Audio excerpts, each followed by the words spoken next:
African ancient kingdoms from time immemorial forged metals and tools.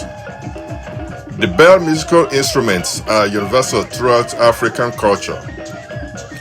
Archaeology has shown that bells of various sizes and shapes existed before the Europeans started coming to Africa.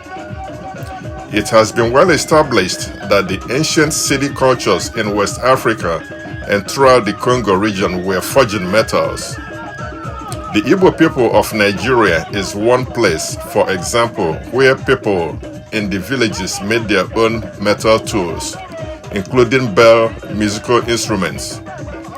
My observation of the bell instruments that I saw in the Igbo music culture led Afro rhythms to develop a line of bell instruments in America using carbon steel sheet metal, but adhering to the ancient methods in order to replicate the correct tonal qualities.